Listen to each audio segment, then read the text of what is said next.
வணக்கம் நண்பர்களே. இது கொடைக்கானல் சீரீஸில் பார்ட் 3 என்னெல்லாம் ஆச்சுன்ட்டு போக பார்க்கலாம் வாங்க. ஃபர்ஸ்ட் டே தான் ஸ்ட்ரைக்குன்ட்டு செகண்ட் டே ஸ்ட்ரைக்கில் முடிஞ்சிச்சு. வாங்க போயிட்டு கொடைக்கானலை சுற்றி பார்ப்போன்னு சொல்லிட்டு கிளம்பிட்டோம். போகிற வழியில் ஒரு சில அழகான இடம்லாம் இருந்தது, அதெல்லாம் வீடியோ எடுத்து இருந்தேன் பாருங்கள்.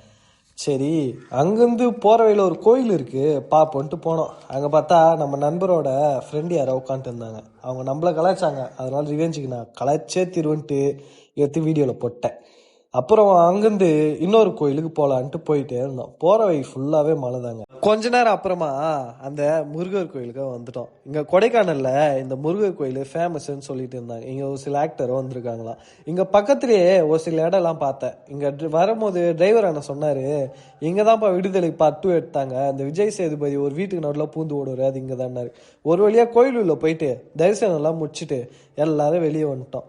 வெளியே வந்ததும் கொஞ்ச நேரத்தில் எல்லாருக்கும் தரிசனமும் கொடுக்க ஆரம்பிச்சுட்டாங்க. எல்லாரும் அதை வாங்கிக்கின்னு கோயிலை ஒரு சுற்றிட்டு நேராக வெளியே வந்துட்டோம். இங்கே பூண்டு ரொம்ப ஃபேமஸ் போல இருக்குது, எங்கே போனாலும் இந்த பூண்டு இருக்குது. அப்புறம் அங்கேருந்து ஒரு 1/2 hour ட்ராவல் பண்ணி ஒரு அருமையான ஒரு இடத்துக்கு போனோம். என்ன இடம்ட்டு வாங்க அப்படியே காமிக்கிறேன். இங்கேயும் சுற்றி மலை, ஆனால் சின்ன ஒரு லேக் மாரி அழகாக இருந்தது. இந்த இடம் ரேபிட் ஃபார்மிங்க்கும் ஷிப் ஃபார்மிங்க்கும் ரொம்ப ஃபேமஸான ஒரு இடம். இங்கே சுற்றி பார்க்கவும் நிறைய இடம் இருந்தது. நாங்களும் ஃபுல்லாக சுற்றி பார்த்துட்டு அப்புறம் ரேபிட் ஃபார்மிங் உள்ளே போயிட்டோம். இங்கே பார்த்தீங்களா எவ்வளோ அழகான முயலாக இருக்குது. ஏன்னா இந்த முயலுக்கு ஃபீட் பண்ணக்கூடாது, டச் பண்ணக்கூடாது. ஏன்னா இங்கே இருக்கிற எல்லா முயலுமே குட்டி போட்டு அது குட்டிங்களை பார்த்துட்டு இருக்குது. அதனால் நாங்களும் டிஸ்டர்ப் பண்ணாமல் அதை பார்த்துட்டு நேராக வெளியே வந்துட்டோம். இந்த ரேபிட்டோட மீட்லாம் சாப்பிட்டா என்ன பெனிஃபிட் இந்த போர்டில் இருக்குது, பாஸ் பண்ணி பச்சு பார்த்துங்க.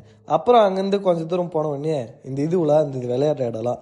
அங்கே நண்பர்களோடு சேர்ந்து நாமளும் குழந்தைய மாதிரி அங்கே விளையாட ஆரம்பிச்சிட்டோம். இங்கே விளையாடி முடிச்சுட்டு நேராக ஒரு லேக்குக்கு போயிட்டோம். இந்த லேக்கு ஸ்டார் லேக்குன்னு சொல்லுவாங்க, கொடைக்கானலில் ரொம்ப ஃபேமஸ். இந்த லேக்குக்கு போயிட்டு என்னெல்லாம் பண்ணோம், என்னெல்லாம் பார்த்துட்டு பார்ட் 4 போடுறேன். இதோட நாளைக்கு பார்க்கலாம்.